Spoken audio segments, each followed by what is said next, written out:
El 28 de diciembre de 1922, nacido en Nueva York, Estados Unidos, el guionista y editor de cómics Stan Martin Lieber, mejor conocido como Stan Lee, co-creador de numerosos superhéroes tales como X-Men, Spider-Man, Iron Man, Hulk y los Cuatro Fantásticos, fue una figura clave en la editorial Marvel Comics. La principal característica de los superhéroes de Stan Lee es su humanidad. Estos personajes tienen los mismos problemas que los seres humanos corrientes, a veces incluso acrecentados por causa de sus superpoderes. Desde joven se interesó por la escritura y a finales de la década de 1940 ingresó a trabajar en la editorial dirigida por Martin Goodman, Timely Comics, que posteriormente se convertiría en Marvel. ¿Sabes, Spidey? Siempre quise tener una experiencia real de deslizarme por las paredes. Y yo siempre quise darle las gracias por hacerme un héroe de verdad. Eso quiere decir que me hizo de su interior. Gracias. Ay. Doctor Doom fue creado por el dúo dinámico de Stan Lee y Jack Kirby en julio del año 1962. El objetivo principal era crear a un nuevo gran villano que le pudiese hacer frente a los Cuatro Fantásticos. Stan Lee comenzó a buscar un nombre para este nuevo personaje, el cual terminó con el nombre de Doctor Doom, ya que representaba la verdadera amenaza de este villano. En lo que respecta al diseño del personaje, Jack Kirby quería ponerle un aspecto que representase la verdadera muerte dentro de él. De ahí viene el diseño de la armadura y la capa. Como dato curioso, el villano favorito de Stan Lee es Doctor Doom. Durante una entrevista con Cat Country, el legendario escritor dijo que no creía que fuera justo que Doctor Doom fuera llamado un villano. De hecho, Lee dijo que le gustaría limpiar el nombre del villano. I would like a word with you, Stark. Cuando le preguntaron a Lee quién era su supervillano favorito, el creador de cómics dijo: creo que tal vez Doctor Doom. Ahora te diré por qué. Todo el mundo tiene un malentendido con Doctor Doom. Todo el mundo piensa que es un criminal, pero todo lo que quiere es gobernar el mundo, argumentando que eso como tal no es un delito. Él continuó diciendo: es injusto que él sea considerado un villano, solo quiere gobernar el mundo y tal vez podría hacer un mejor trabajo. Así que estoy muy interesado en Doctor Doom y me gustaría limpiar su nombre. Doom es el archienemigo de los Cuatro Fantásticos y el supremo comandante de la nación Latveria. Es un genio, inventor, hechicero y hasta su frío corazón se enamoró de un personaje llamado Valeria. Es considerado el cuarto mejor villano en la historia de los cómics. ¿Sabes, Spidey? Siempre quise tener una experiencia real de deslizarme por las paredes. Y yo siempre quise darle las gracias por hacerme un héroe de verdad. Eso quiere decir que me hizo de su interior. Gracias. Ay.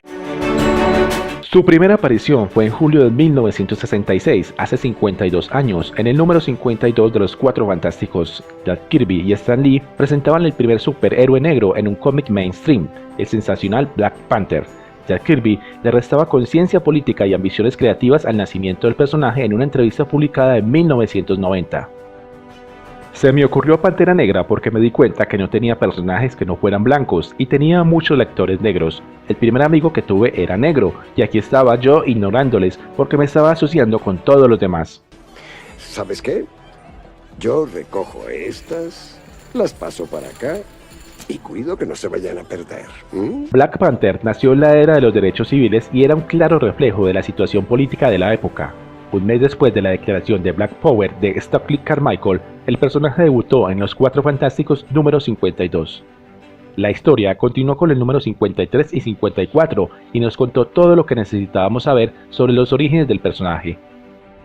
Black Panther no era un alter ego, era el título formal de T'Challa, rey de Wakanda, una nación africana ficticia que gracias a su exclusiva posesión de uranio metálico, absorbente del sonido, se había convertido en la nación más tecnológicamente avanzada del mundo. Él era Black Panther, su padre había sido Black Panther. Black Panther tenía la fuerza y agilidad sobrenaturales, pero sobre todo el intelecto de un genio. ¿Sabes, Spidey? Siempre quise tener una experiencia real de deslizarme por las paredes. Y yo siempre quise darle las gracias por hacerme un héroe de verdad. Eso quiere decir que me hizo de su interior. Gracias. Ay. Aunque pueda resultar sorprendente, Ant-Man es uno de los personajes más icónicos de Marvel Comics. También ha sido siempre uno de los más secundarios en todas sus encarnaciones, a pesar de tener una gran importancia en muchos de los grandes conflictos superheroicos y en la historia de Marvel en general. Originalmente, podemos decir que el Dr. Henry Pym fue creado como el típico científico loco tan común en la década de los 60, tanto en el cine como en los cómics. Incluso después de asumir su identidad superheroica, su carácter inseguro y reservado le convirtieron en el tradicional héroe con problemas de confianza tan habitual en la Marvel de aquella época. Bueno, los 60 fueron divertidos, pero ahora estoy pagando el precio. Creado por el editor y escritor Stan Lee, el guionista Larry Lieber y el dibujante Jack Kirby, el personaje apareció por primera vez en Tales to Astonish número 27 de 1962, para posteriormente tener su propia serie regular en The Astonishing Ant-Man. En El hombre en el hormiguero, el Dr. Henry Pym descubre un conjunto de partículas subatómicas a las que denomina partículas Pym, que le permiten crear una fórmula para disminuir el tamaño. Inicialmente pretendió usar el suero para ayudar a la humanidad, facilitando el transporte de comida o de tropas en situaciones de guerra, pero abandonó la idea después de tener un terrible encuentro con unas peligrosas hormigas cuando estaba de tamaño encogido. ¿Sabes, Spidey? Siempre quise tener una experiencia real de deslizarme por las paredes. Y yo siempre quise darle las gracias por hacerme un héroe de verdad. Eso quiere decir que me hizo de su interior. Gracias. Inspirado en el dios nórdico Thor, Stan Lee y Jack Kirby volvieron a reinventar a los superhéroes y crearon el primer personaje dios mitológico como superhéroe en agosto de 1962. Los poderes de Thor son terriblemente fuertes. Según datos de la editorial Marvel, puede llegar a levantar sin problemas al menos 100 toneladas como la cosa más o menos, aunque menos que Hulk. Puede sobrevivir durante largos periodos en el vacío del espacio sin protección y combatir durante horas sin sentir cansancio. Aunque no es invulnerable como otros, su cuerpo físico es más denso y poderoso que los humanos y posee una gran resistencia al dolor y al daño físico. Y además es inmortal cada vez que come unas manzanas encantadas que solo se pueden encontrar en Asgard, su reino y su dimensión. Puede viajar a la velocidad de la luz, pero solo con su martillo, y cuando tiene el martillo tiene aún más poderes. Como Stan Lee y Jack Kirby no terminaron en buenos términos, es muy difícil creerle a uno o a otro en lo que se refiere a la creación de personajes, pero a partir de diferentes entrevistas y declaraciones se puede decir que Thor es la síntesis de la creación colectiva. Mis manos no son tan firmes como solían ser. Por la barba de Odín, te ordeno... Stan Lee quería hacer un cómic diferente, con un personaje aún más poderoso y ambicioso que un dios. La mitología griega y romana era muy explotada por los diferentes creadores de la época, por eso decidió centrar su atención en el Ragnarok y los personajes nórdicos. Jack Kirby ya había dibujado 2 veces a un personaje llamado Thor, basado en el dios de la mitología nórdica, uno a principios de los años 40 en una historia de Sandman donde los héroes se enfrentaban al dios del trueno, y otro en los 50 para DC Comics, dentro de Tales of the Unexpected. ¿Sabes, Spidey? Siempre quise tener una experiencia real de deslizarme por las paredes. Y yo siempre quise darle las gracias por hacerme un héroe de verdad. Eso quiere decir que me hizo de su interior. Gracias. El increíble Hulk fue creado por la dupla creativa de Stan Lee y Jack Kirby en 1962, como respuesta al enorme éxito que había tenido el personaje de La Mole en Los Cuatro Fantásticos, primer grupo de superhéroes creado por Stan Lee. Según el documental Con Gran Poder, Stan Lee comenta las diferentes inspiraciones que dieron lugar al personaje de Hulk. En primer lugar, Frankenstein, por su apariencia monstruosa y la incapacidad de su entorno para comprenderlo. Más concretamente, ese diálogo con el lector, donde éste debe descifrar si un personaje es bueno o malo. Además de la obra clásica El Golem, Stan Lee también confiesa haberse inspirado en Dr. Jekyll y Mr. Hyde, lo cual es bastante lógico si pensamos en la dualidad Bruce Banner Hulk y su personalidad dividida. Soda de guaraná. Le causó un efecto desastroso.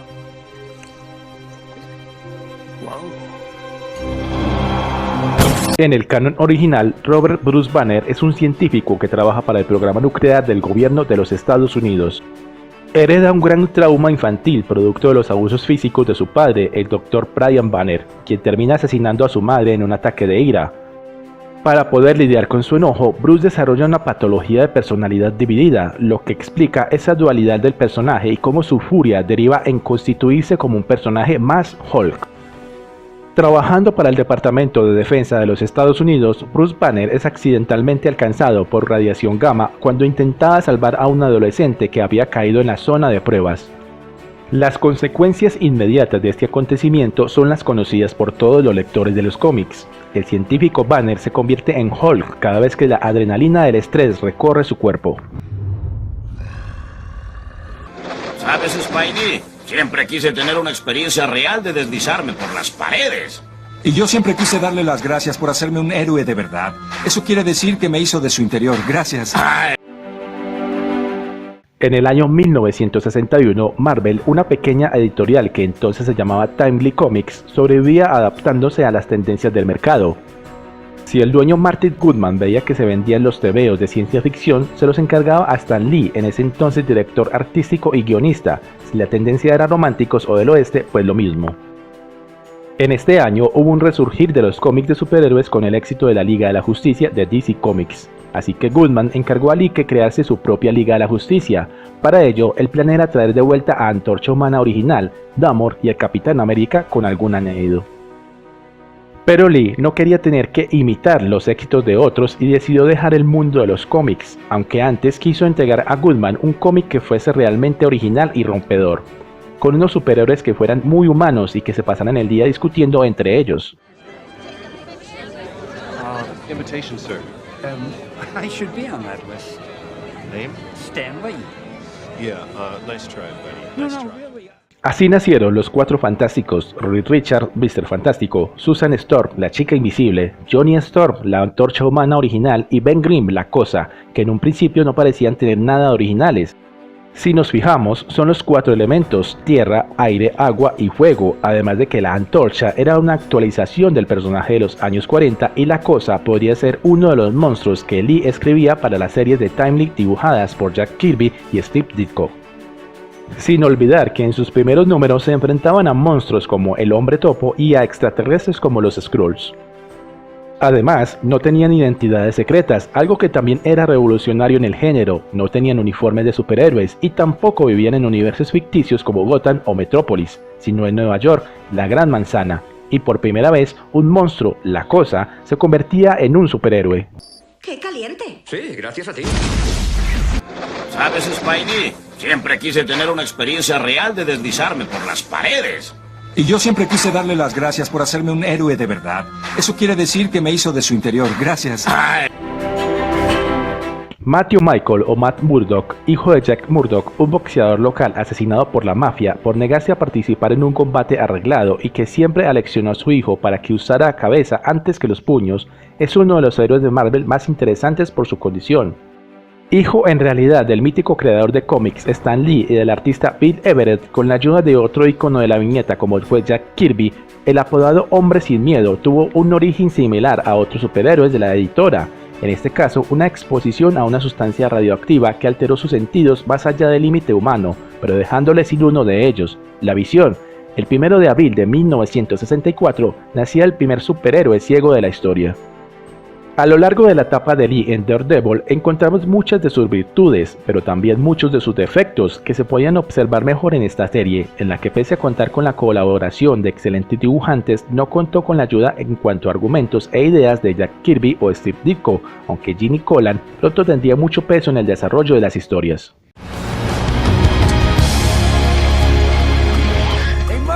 Tan interesante como el hecho de que su principal debilidad sea su principal fortaleza es su dualidad justiciera, puesto que cuando no lleva traje rojo, amarillo y rojo al inicio, es Matt Murdock, un abogado conocido en la parte de Manhattan apodada como la Cocina del Infierno, que imparte justicia ayudando a los más débiles. Cuando se pone el traje, el recuerdo de la muerte de su padre lo impulsa a salir a cazar criminales y mantener la zona que llama su hogar limpia de escoria y señores del crimen. En estos 52 años de vida, Daredevil ha evolucionado constantemente en manos de distintos autores que le dieron distintas personalidades, diferentes motivaciones, enemigos y aliados. Murdock se ha unido a grupos como S.H.I.E.L.D., los Nuevos Vengadores o los Defenders. ¿Sabes, Spidey? Siempre quise tener una experiencia real de deslizarme por las paredes. Y yo siempre quise darle las gracias por hacerme un héroe de verdad. Eso quiere decir que me hizo de su interior. Gracias. Entre 1961 y 1962, Stan Lee y Jack Kirby habían revolucionado el mundo del comic book con personajes tan interesantes como los Cuatro Fantásticos, el Hombre Hormiga, Hulk, Thor o Spider-Man. Pero Lee necesitaba más personajes, pues había obtenido el encargo del dueño de la editorial de crear un equipo de superhéroes a semejanza de la Liga de la Justicia de DC Comics. Así las cosas, Lee comenzó en el verano de 1962 a darle vueltas a un nuevo personaje. La primera premisa de Stan Lee es la de mostrar a un playboy de gran intelecto al estilo de Howard Hughes. En palabras de Lee, Howard Hughes era uno de los hombres más coloridos de nuestros tiempos. Era un inventor, un aventurero, un millonario, Don Juan, aunque estaba chiflado, sin ser un loco. Tony Stark era Howard Hughes. Stan abundaría sobre la creación del personaje. Creo que me dio un desafío. Era el apogeo de la Guerra Fría. Si había algo que los jóvenes lectores odiarían era el ejército. Así que creé un superhéroe que representaba todo aquello en la enésima potencia. Él era un fabricante de armas que estaba proporcionando armamento al ejército. Era millonario, era un empresario. Pensé que sería divertido presentar el tipo de personaje que nadie quiere, al que ninguno de nuestros lectores le gusta y hacérselo tragar a los lectores para que se sintieran como él.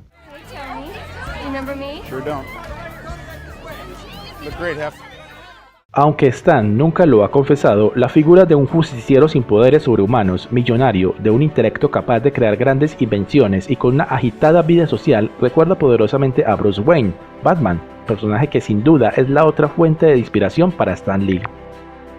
Al igual que la Cosa, Hulk, Thor o Spider-Man, el nuevo personaje será un superhéroe con los pies de barro, o dicho de otro modo, un superhéroe con superproblemas. Tras darle vueltas al punto flaco del nuevo personaje, Lee decide que su punto débil sea el corazón, así que los lectores verán a un rompecorazones con el corazón literalmente roto, un corazón tan débil que deberá estar protegido por una armadura de metal. ¿Sabes, Spidey? Siempre quise tener una experiencia real de deslizarme por las paredes. Y yo siempre quise darle las gracias por hacerme un héroe de verdad. Eso quiere decir que me hizo de su interior. Gracias. X-Men es un grupo de superhéroes del universo Marvel creado por Stan Lee y Jack Kirby. Tuvo su primera aparición en septiembre de 1963. Sus aventuras han sido publicadas en diversos cómics de Marvel Comics, llegando a disfrutar de varias colecciones mensuales dedicadas a ellos. Además, se han realizado varias adaptaciones en series animadas y películas. Originalmente eran un grupo de héroes adolescentes formado por Cíclope, Jean Grey, Ángel, Bestia y el Hombre de Hielo. Oficialmente eran estudiantes de la Escuela Xavier para Jóvenes Talentos, un instituto para superdotados que les servía de camuflaje para mantener el secreto de sus identidades.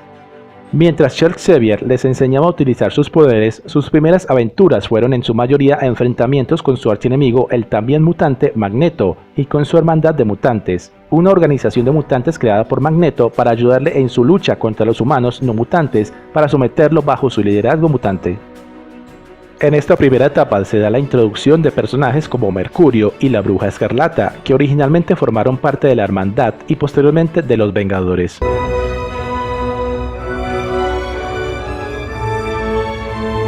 En el apartado artístico, tras la partida de Jack Kirby, trabajaron Don Hick o Neil Adams, que sin duda marcarían el final de esta época. Los primeros guiones estuvieron a cargo de Stan Lee y tras su marcha se encargó Roy Thomas, aunque Stan siguió ejerciendo control sobre los guiones de su sucesor.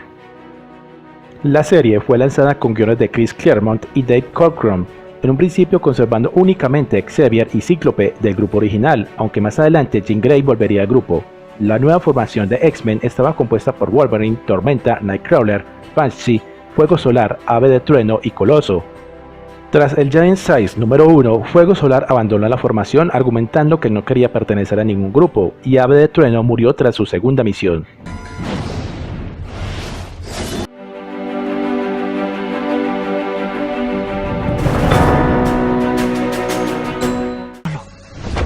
Buscándote.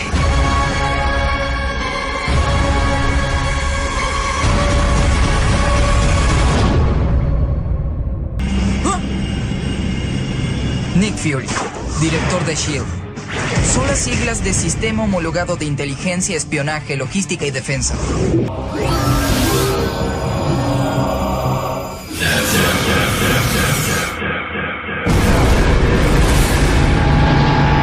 Our mutant.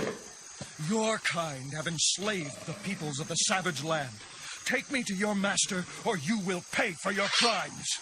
Look, Nature Boy, there's some... Angel is very angry and casts a shadow of death across the land. When you sought my help, you said nothing about this madness. You spoke of creating an alternate future in which mutants would rule, as I have always dreamed. And you were fool. ¿Sabes, Spidey? Siempre quise tener una experiencia real de deslizarme por las paredes.